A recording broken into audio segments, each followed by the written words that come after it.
Hola, bienvenidos nuevamente a Diagnóstico Global, el podcast donde hablamos claros de la salud de una manera crítica y fundamentada en la evidencia. Muchachos, ¿qué pasó? ¿Por qué nos demoramos tanto? Es que originalmente íbamos a hacer solo un episodio, pero después de tantos seguidores escribiendo, nos dijimos, no, esto hay que hacerlo algo más cotidiano. Hasta el momento tenemos 7 seguidores. Muy Bueno, bien. muy bien. Gracias a esos 7 oyentes Tenemos por estar siete, firmes. tenemos 7 seguidores más que antes de iniciar, lo cual es un gran Eso, avance. eso es verdad. Un motivo para continuar. Bueno, Así que como decidimos hacerlo más sencillo para este siguiente tema. Como pudieron haber visto en la publicidad que sacamos semanas anteriores, el objetivo de este capítulo es analizar un poco, un tema un poco espeso y amargo de pronto para nuestra realidad, que puede ser todo el tema de la reforma a la salud. Claramente aquí, como siempre lo hemos dicho, este es un podcast simplemente de opinión, donde nos fundamentamos pues en lo que está escrito en la evidencia, pero pues me parece importante dejar claro que nuestras opiniones no reflejan pues claro la realidad del país o pues cualquier otro tipo de comentario. Aún. Aún. Bueno, como esta reforma a la salud es tan amplia, bien lo hemos descrito, tiene alrededor de 208 páginas. Entonces, en este capítulo 2 y en este viaje de leer la reforma a la salud, lo dividiremos en dos partes. En la parte uno vamos a entrar sobre cómo se reorganiza todo el modelo, quién gestiona los recursos, cómo se prestan los servicios y qué papel jugaría el Estado frente a lo que hoy conocemos. Suena grande y reitero, no esperamos abarcarlo todo, pero haremos como siempre nuestro mayor esfuerzo. Como siempre, la idea es entender, cuestionar y abrir la conversación, entonces siéntanse libres de enviarnos sus preguntas o cualquier otro tema o duda que tengan. Así que, Víctor, pongámonos en contexto. Adelante, Víctor. Bueno, esas preguntas que nos enviarán esas 7 personas las estoy esperando. Partamos de ahí. Nos demoramos un poquito porque pues sí es extenso, como comentaba Juan. Primero, ya hablamos la semana pasada en términos de podcast, ¿no? Eso fue hace como un Sí. mes. En el capítulo anterior. En el capítulo En el anterior. capítulo pasado ya habíamos hablado de los sistemas de salud, es importante saberlo. Ahora vamos a enfocarnos un poquito más en los que mm, nos interesa a nosotros, todos los residentes de Colombia, que es el sistema de salud colombiano. Como ya dijimos en el capítulo anterior, se divide en dos tipos de régimen, que es el contributivo y subsidiado. El contributivo es para personas con capacidad de pago, trabajadores formales e independientes que cotizan mensualmente, y el subsidiado para personas sin capacidad de pago que están financiadas por el Estado para garantizar acceso a los servicios de salud. ¿Cuáles son los componentes claves ahí? Todos pagamos un porcentaje a una bolsa en común, que este es el ADRES, que es la administradora de los recursos del Sistema General de Seguridad Social de Salud.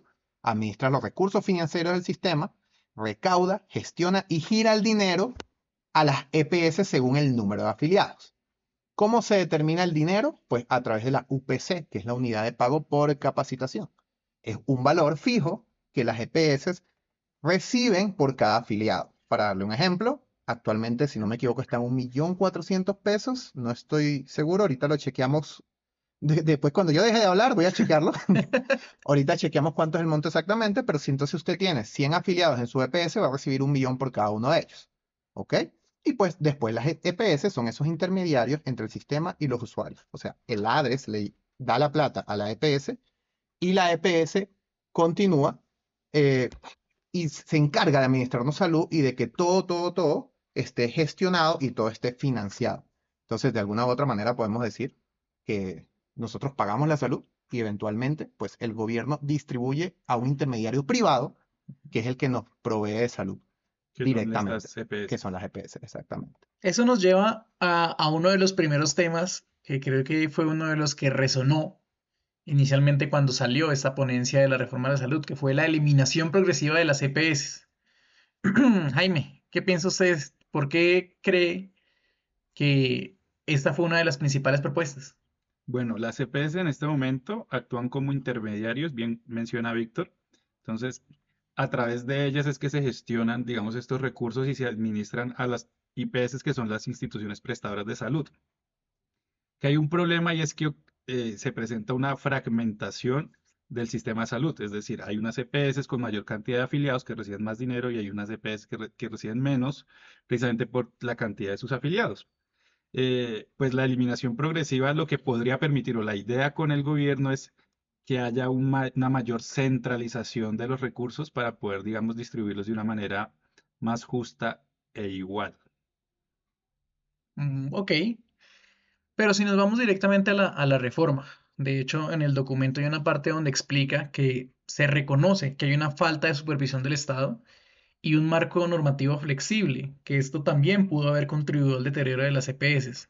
No hay certeza de que la intervención estatal por sí misma fuera, pues, una posible solución a este problema, lo cual nos indicaría que no puede ser un problema totalmente asociado a la falta de control por parte del gobierno. Y ese tema es complejo. Mira, fíjate que la reforma de salud lo que estipula es precisamente eliminar paulatinamente las entidades promotoras de la salud, pues como así bien lo comentaste, cambiarla por nuevos actores, que es las instituciones de la salud del Estado, son redes públicas, redes comunitarias, como se maneja en muchos países donde la salud es universal y gratuita, donde se hace este tipo de sistema. Eso en principio, cuando hablamos de equidad, sí suena bien, ok, pero ahí viene el otro tema que es muy importante. Estamos diciendo que las EPS, o en la reforma se infiere que las EPS, por ser privados, no garantizan el acceso a toda la población o el acceso adecuado de la salud, porque se necesitan, y lo recalcan en la reforma, se han necesitado muchas veces de tutelas para que se cumpla lo que se supone que debería ser un derecho al momento de tú generar un pago. Si tú estás pagando por tu EPS, pues la EPS debería pagarte los instrumentos, los procedimientos que se van a generar. Hasta ahí estamos bien. ¿Cuál es el problema? Que ellos dicen que se tiene que haber más intervención estatal para que se garanticen, que se cumplan todas esas obligaciones que tiene la EPS. Pero ahí vengo yo y hago una pregunta. Una de las EPS que es más tutelada es Nueva EPS, y Nueva EPS tiene un porcentaje muy alto de acciones por parte del gobierno. Entonces estamos diciendo que la razón por la cual es mejor un sistema de salud en el que el gobierno intervenga es porque las EPS están muy tuteladas y Nueva EPS, que es la que va a cambiar o la que va a agarrar a muchos más afiliados en el momento que se haga el cambio, es parte del gobierno y tiene muchas, muchas, muchas tutelas. Eso es problemático, ¿no? De hecho, revisando los datos, las EPS han sido altamente entuteladas. Van más o menos 5.8 millones de tutelas en los últimos 10 años. ¿Cuántas tiene Nueva EPS? Uy, de esas, no sé, tendríamos que entrar a revisar cuántas de esas tutelas tiene la EPS, la nueva EPS, perdón. Bueno, pero vamos a lo mismo. O sea, es una EPS que maneja en gran parte del gobierno y aún así es muy tutelada. ¿Y ustedes qué opinan? ¿Se debe o no eliminar las EPS?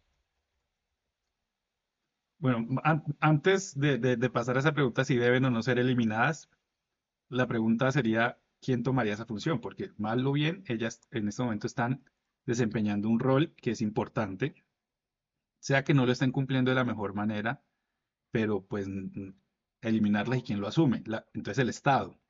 Pero pues bueno, todos sabemos lo complicado que es que el Estado administre recursos públicos, los casos de corrupción. Entonces la pregunta debería girar también en torno a ese sentido. Está bien, si eliminamos las EPS, ¿está el Estado realmente preparado para cumplir con este propósito? Esa es una muy buena pregunta, pues precisamente, o un buen análisis de nuestro filósofo. Es un muy buen análisis porque precisamente esa es una de las cosas con las que yo choco más en el momento de la reforma de la salud. Yo no tengo inconveniente en que, o sea, suena muy lindo, ¿sí? Inclusive el título de la reforma, cuando uno entra a la primera parte dice que vamos hacia un sistema de salud garantista, universal, eficiente y solidario que privilegie la vida. Eso suena hermoso, maravilloso. Pero el problema es que no nos dicen cómo. Nos dicen se crearán instituciones del Estado, se crearán, bueno, perfecto. Pero entonces vas a reemplazar una institución que funciona más o menos bien, ¿sí? Porque no podemos decir que funciona del todo mal, pero funciona más o menos bien por una que nunca ha tenido la experiencia manejando esto. Entonces sí, el cambio se va a hacer supuestamente poco a poco, se va a hacer progresivo, pero al final lo que vamos a tener es una sola agencia que se encargue de lo que hacían múltiples, múltiples instituciones. Porque no solo estamos hablando de una EPS, o sea, son muchas EPS. por lo menos 10 importantes, 10 grandes. Entonces, un solo ente se va a encargar de afiliar a todos los afiliados de esas 10 EPS y los va a manejar y les va a administrar los recursos. Es complicado. Mira, Víctor, tengo acá un dato para el año 2022 con respecto a la cantidad de tutelas en el sector salud. Para el año 2022 se recibieron aproximadamente 99.170 tutelas.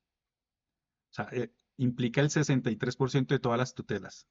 Y de esas 99.000, casi 100.000 tutelas, la que más recibió fue 9PS, que recibió 31.700 tutelas. Y la que va en segundo lugar es Sanitas, que recibió casi 11.000. Es decir, la cantidad de tutelas que le saca 9PS a la segunda más entutelada es el triple. O sea, por mucho es la que de verdad recibe más tutelas en cuanto al tema de salud. O sea, que la EPS que maneja el gobierno es la que le va peor. O sea, y no solo eso, porque entre el Podemos segundo, decir que en ese entonces no era el gobierno actual, ¿no? 2022. Ok, podríamos decir eso. Podríamos Sí, decir podría que... decirse eso. Pero entonces, ¿qué garantiza que con los cambios de gobierno no empeore o no mejore, no empeore o no mejore? Bueno, ahí ese es el gobierno del Bueno, cambio. también es importante mencionar pues lo que mencionabas tú, Víctor. Publicidad paga. Tienen más afiliados. Tienen más afiliados. Habría que de pronto sacar una estadística más justa No, pero de ¿por cuántos. qué tienen más ¿Cuál? afiliados?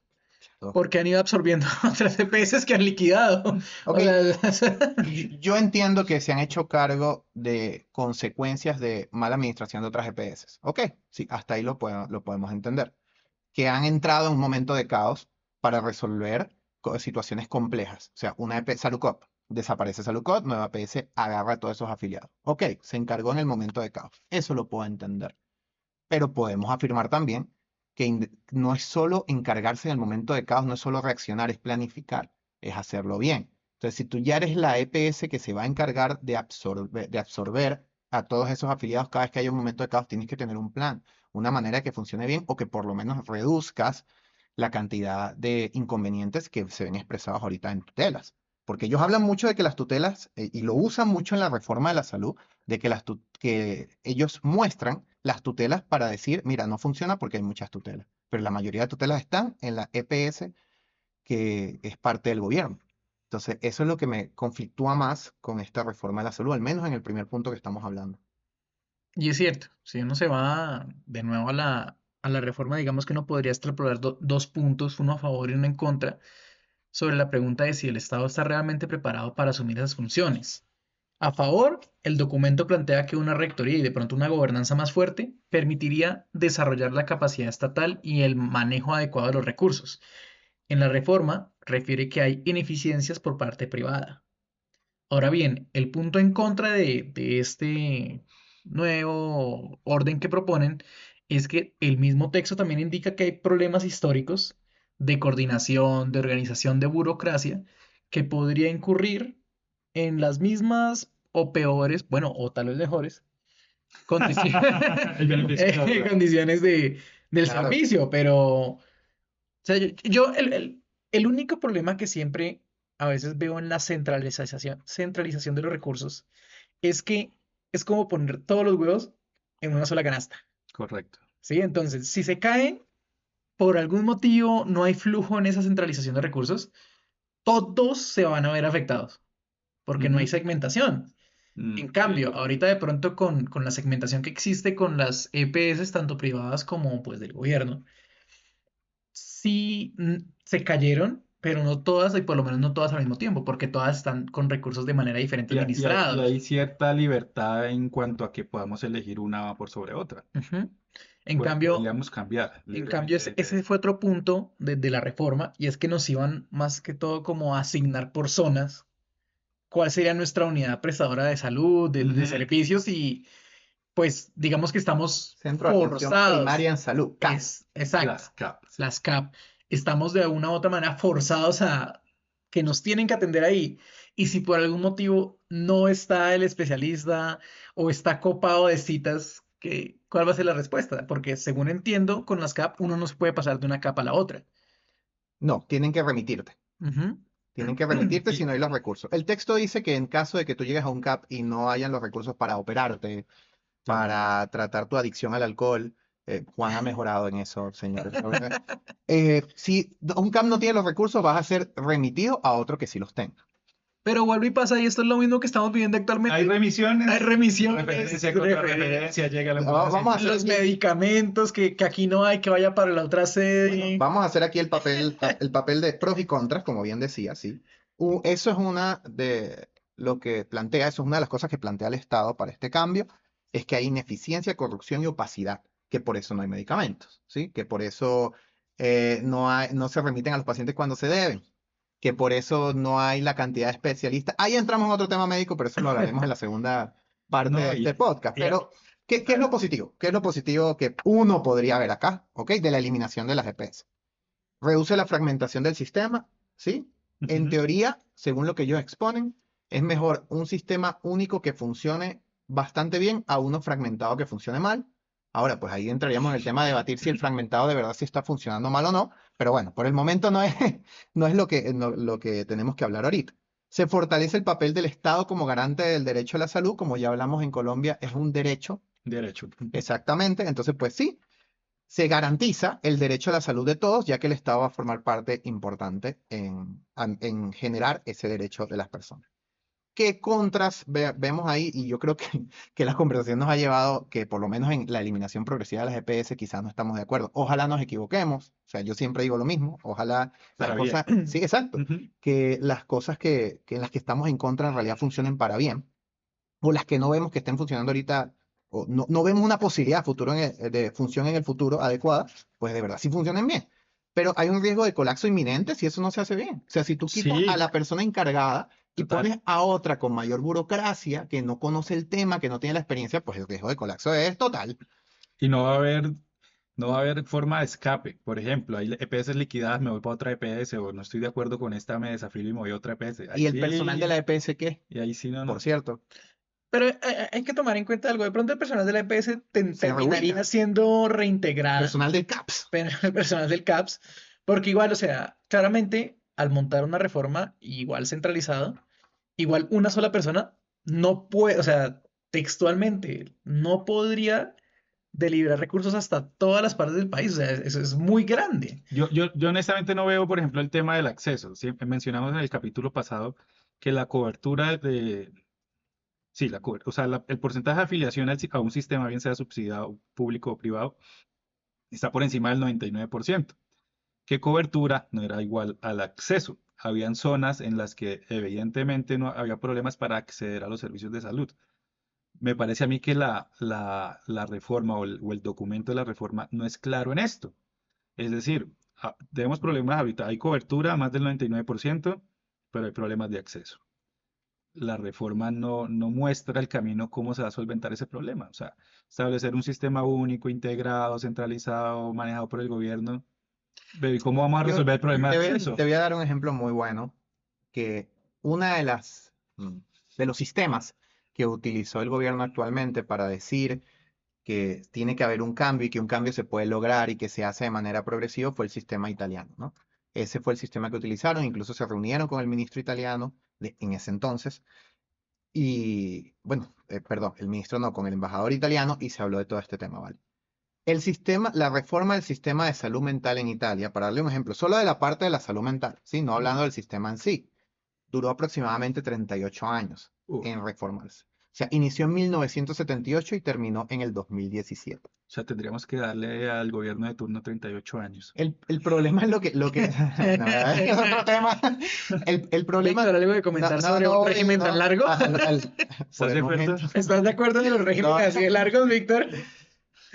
lo que quiero comentar acá es que requiere que todos los gobiernos que vengan de ahora en adelante estén de acuerdo y estén de acuerdo en su totalidad y vayan implementando parte por parte. Se supone que eso es lo que estamos haciendo ahorita, que por eso son las mesas de diálogo, que por eso pasó al Senado, que por eso. Pero yo lo que veo es que con una población mundial, no solo colombiana, actualmente tan polarizada entre izquierda, derecha, el centro, es muy difícil llegar a consensos. Entonces, así queramos ser muy positivos, la realidad es que tener unos 38 años en el futuro, en el que todos los gobiernos se comprometan a cambiar algo, así sea para bien, lo veo muy difícil. Lo veo Complicados. muy No, es que difícil. eso en Latinoamérica, y pues hablemos de Colombia, eso realmente no pasa. Si uno se va a países más lejanos, por ejemplo en Alemania, donde sí manejan todo el tema de los consejos, por eso es que a veces simplemente pues cambian de mandatario. Por ejemplo, cuando estuvo Angela Merkel, ella, si no estoy mal, se ausentó varias semanas, meses, y el gobierno y todo seguía funcionando a la perfección. O sea, no dependían solamente de un ente llamado representante, Ujú. sino pues su consejo y todo tenían las cosas muy claras Instituciones y muy saben fuertes. hacia dónde van, saben que van hacia adelante, ¿sí? Y ellos sí pueden manejar ese tipo de cambios. El problema es que aquí saltamos de un lado para otro No y respetamos los semáforos. todos Ah, llegamos, todos llegamos con En ideas especial los diferentes. daltónicos. To- por un momento para decir que Jaime Cobaleda, nuestro filósofo, es daltónico, sí. Entonces, es muy complicado, por decirlo así, darle contentillo a todo el mundo. Y también es muy complicado que la persona que siga en el próximo periodo presidencial esté de acuerdo y todos los entes, porque hay mucha burocracia para aprobar una ley, para aprobar una reforma, Ujú. todos estén completamente de acuerdo. Entonces, eventualmente todos quieren cambiar algo porque todos quieren su aporte, todos quieren ser los salvadores y pues eso no lo van a construir en 4 años. Hay algo que tiene la reforma y que va, digamos que en consonancia con todo esto que estamos hablando de dar tiempo y esperar cambios más allá de la parte de la reforma, y es que es una reforma que veo yo positivo y es centrada en la atención primaria en salud. Pero hay un pero acá y es las personas, o sea, nosotros como el pueblo colombiano que somos, hay, hay ese enfoque de atención primaria, de prevenir. Usualmente todos terminamos acudiendo al sistema de salud no para prevenir enfermedades, sino ya cuando estamos enfermos y en más de una ocasión por más de una o dos causas. Ahí es donde entramos al tema, a ese tema muy importante, el de creación de redes integradas de servicio de salud, el RIS. Ahí vamos. ¿Qué propone la reforma? Establecer redes integradas de servicio de la salud basadas en el enfoque de atención primaria en salud, organizadas por territorio. Pues la idea es que la RIS estará compuesta por CAPS, que es el Centro de Atención Primaria en Salud que comentaba Juan en un principio, hospitales públicos y privados, inclusive unidades móviles extramurales.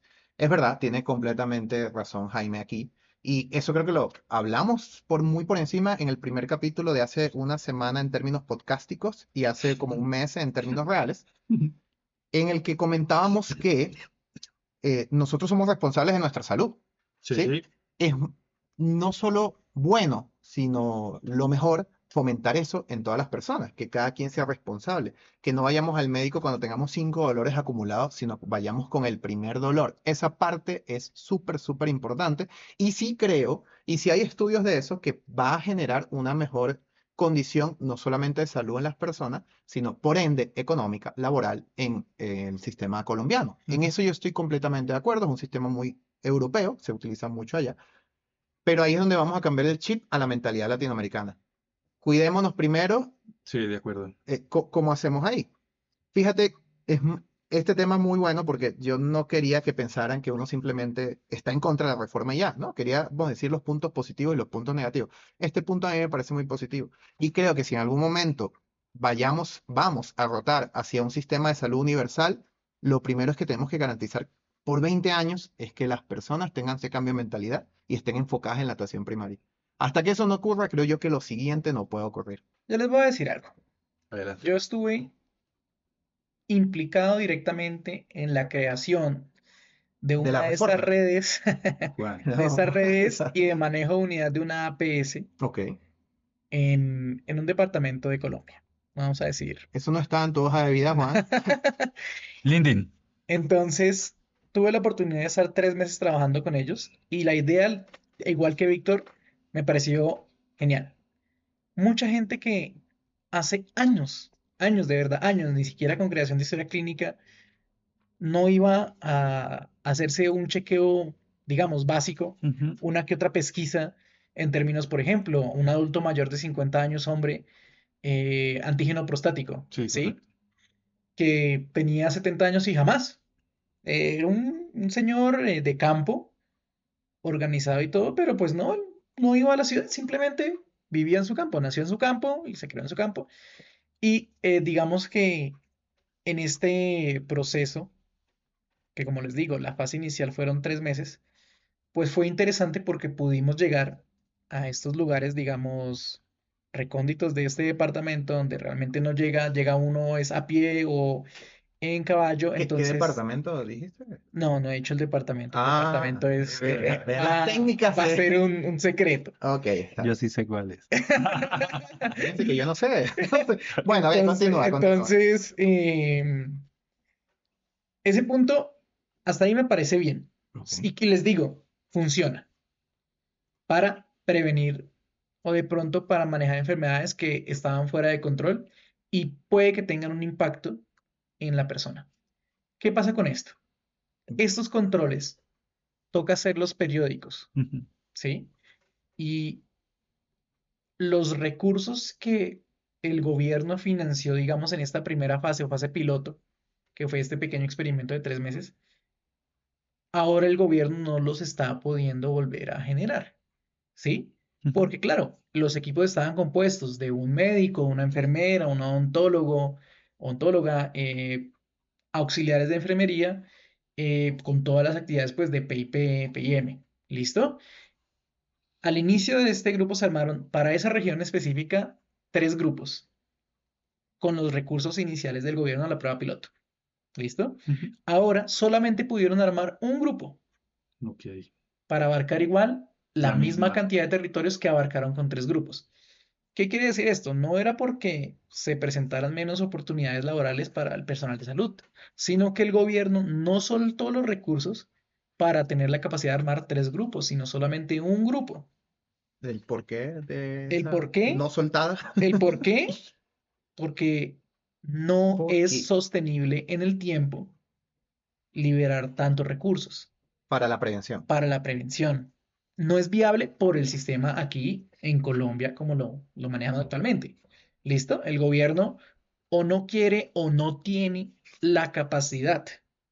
Por lo que les digo, hacer una vez un control, a la final, en el largo tiempo no sirve de nada. Voy a hacer un Sí, paréntesis acá para porque preguntarte lo siguiente. En este departamento que es del noroccidente, no, Al todavía no nos ha sur, dicho. Bueno, ajá. el sur Hay de algo que yo creo que sí es importante decirle a nuestros, eh, ¿cómo sería? Radio escuchas, podcast, escuchas. podcast escucha, exactamente. Es importante, es una pregunta creo que yo que es muy importante. Esto es con el gobierno actual, porque Sí, ok, sí, es eso es con el importante gobierno actual. saberlo. Es muy importante saberlo porque si tú me dices que es con el gobierno anterior y que por eso el gobierno actual entró para meter más financiación a eso, No, entonces eso ocurrió con el gobierno actual. no, esto ocurrió con el gobierno actual. De hecho, te lo digo sin mucho problema. Ocurrió hace menos de un año.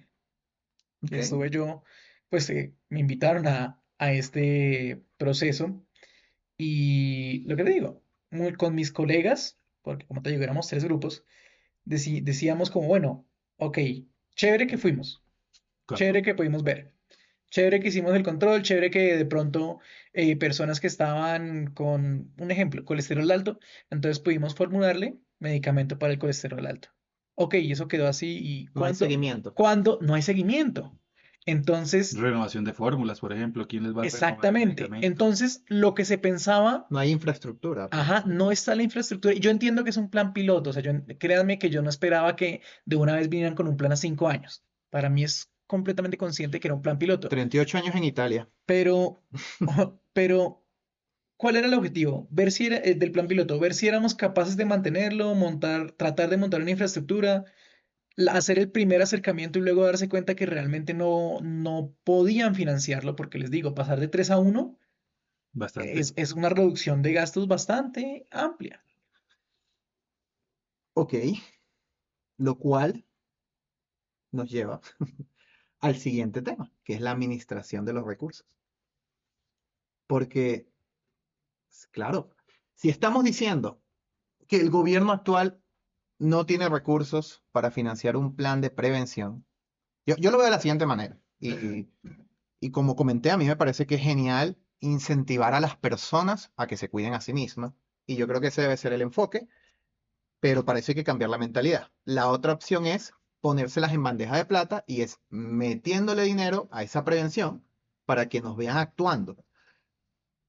Lo que infiero yo, esto no lo hice textualmente, la reforma, esta es algo que infiero yo, es que al momento de que uno finanza la prevención en salud y uno motiva a las personas a ir a, por ejemplo, a uno de los sistemas que tú comentabas, que comentaba Juan ahorita, a ir a esas tiendas, a enfocarse en su salud, ellos van a ir cambiando el switch poco a poco y van a estar más interesados en, en su salud. Pues vamos a lograr la prevención a futuro. O sea, sería como invertir en algo ahorita para que en el futuro tengamos los frutos y no sea necesaria tanta inversión porque la gente se cuida a sí misma. Ujú. Perfecto. Pero entonces ahora vamos con la administración de los recursos, de que no sirve de nada, de que la gente no extraña lo que no conoce. Entonces, si tú le das un seguimiento, una consulta por colesterol alto e inviertes ahí en ese departamento comentado por Juan, después viene la persona, bueno, listo, quiero hacer seguimiento, pero no, tienes que tener un viaje de 8, 9, 10, 11, 12 horas Es a otro algo centro a lejos. buscarse. Entonces, la reforma propone que los recursos, o sea, que se creen infraestructura en lugares que antes no han llegado. Eso suena bien, pero eso Ujú. genera todo un proceso atrás. O sea, hay No, que eso es crear una red de planeación, exactamente eso es, hospitales. claro, y es complicado, y reitero, esto no es una crítica a la reforma, sino simplemente es una crítica a que de pronto nuestra infraestructura colombiana en la mayoría de departamentos no tiene la capacidad de abordar esta problemática. Muy Y es el complicado. desconocimiento, porque nosotros ya hablamos de esto, ya comentó Juan de que la centralización es problemática en aspectos quizás económicos, pero yo no digo ya en aspectos económicos, en aspectos de salud, en aspectos de endemia, es muy importante. No sabe lo mismo la persona que dirige todo de Bogotá de las infecciones tropicales que hay en el Caribe colombiano que alguien que vive en esos departamentos. Ujú. Entonces, no es lo mismo que haya un ente quizás que hile todo de alguna manera, ¿ok? Pero que esté descentralizado y que desde Barranquilla, desde Cartagena, de otras zonas, se enfoque hacia esa problemática. Pero Porque lo han vivido día a día. volveríamos al mismo problema de la descentralización entonces. Claro, claro. Y reitero, es que no es fácil que usted diga que un solo ente va a cuadrar los recursos de todo el país, porque les digo, es que humanamente no es posible. No sé cuántos hospitales tenga cualquier departamento, pero si hay un gerente por hospital, imagínense usted ahora una sola persona coordinando todos los hospitales de esa gente para que digan, hay que soltar esta cantidad de recursos, si se necesitan, si no necesitan. Además de que desafortunadamente es muy probable que siempre haya corrupción. Así Y, es. y ahí ¿Sí? mencionas un evento, una cosa importante que tiene que ver con el modelo de financiamiento a estos prestadores, de qué tanto se les va a dar y en base a qué. Y esto es algo que propone la reforma, ¿no? Ese cambio en el modelo de financiamiento, de pasar de un pago por evento a un presupuesto global, ¿no? Ujú. Entonces, antes se pagaba por evento, es decir, lo que se busca, pues, con este presupuesto global o presupuestos globales es evitar o desincentivar que se hagan ciertos procedimientos que pueden ser que pueden no ser, no tener indicación, pueden no ser necesarios, porque precisamente el pago se daba por este evento. Pero ahora, al pasar a un presupuesto global, también podría tener sus complicaciones. Podríamos perder eficiencia, perder efectividad en cuanto a cómo se va a administrar ese gasto en salud. ¿O ustedes qué opinan? Eso es muy importante y yo quería ya comentar esto. Ustedes no lo ven, pero nosotros estamos bajo un estricto control militar del tiempo que maneja Juan Guzmán. Nos recuerda cuánto tiempo podemos hablar y cuánto no, lo cual es genial porque si no nos podíamos encadenar aquí dictatorialmente de una manera centralizada. Entonces, la reforma propone, como dice Jaime, un cambio en el financiamiento y hay algo que me parece a mí muy tétrico y de verdad no me gusta, que es que propone incentivos por desempeño, oportunidad y eficiencia. Eso suena muy bien, ¿sí? Cuando uno dice, Ujú. no, te voy a pagar más porque tu desempeño sea muy bueno. Perfecto, eso suena genial. Pero ¿qué es lo que pasa? Eso genera la corrupción que Jaime estaba comentando. Yo simplemente pongo en los números, no, mira, se han tratado tantas personas, se han tratado menos personas. Se disminuyó un porcentaje importante de consultas por urgencia, pero a lo mejor no es que se disminuyó, es que simplemente las pasamos a consulta externa y no son consultas por urgencia, ¿sí?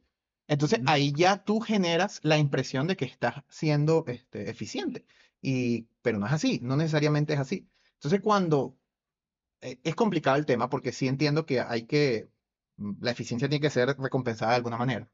Sí. Pero entonces, ¿cómo hacemos, cómo revisamos que efectivamente sea eficiente y no sea un problema de corrupción o no sea algo que estamos adulterando los números que ya sabemos en Latinoamérica que se hace todo el tiempo? ¿Y cómo sabemos que viene el otro tema cuando esto se hace del gobierno, se politiza. Entonces, viene una elección y decimos, no, mira, no es el momento ideal para ingresar más pacientes por urgencia. No es el momento ideal para generar planes que vayan enfocados a la salud del paciente. O sea, ¿cuándo es el momento? No, ¿por qué no? Necesitamos esperar que sea el gobernante de turno, gane las elecciones y después de ahí sí se toman las decisiones difíciles. O sea, va a ser como que una especie de rehén el sistema de salud del gobernante de turno. Y eso para nada está bien. Eso puede traer muchas cosas, mermelada, nepotismo.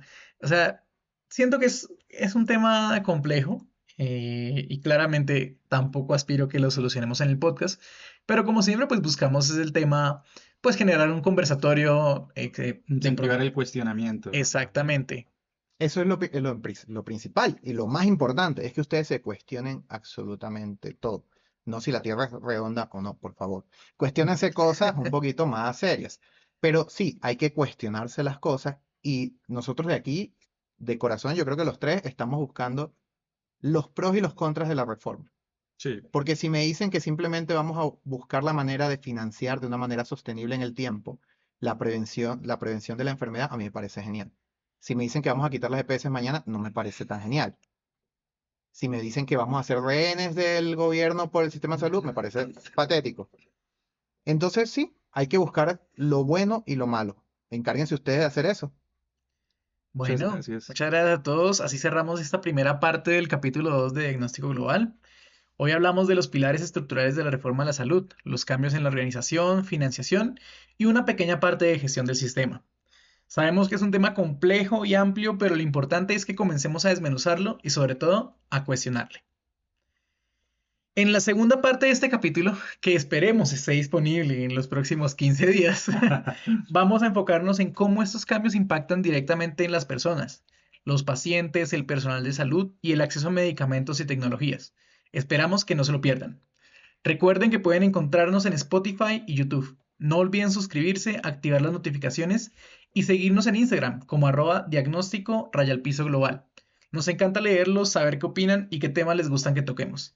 Los acompañamos Víctor Linares. Jaime Covaleda. Y Juan Guzmán en Diagnóstico Global, donde analizamos la salud con evidencia y un toque de reflexión. Nos escuchamos en la próxima parte. Chao.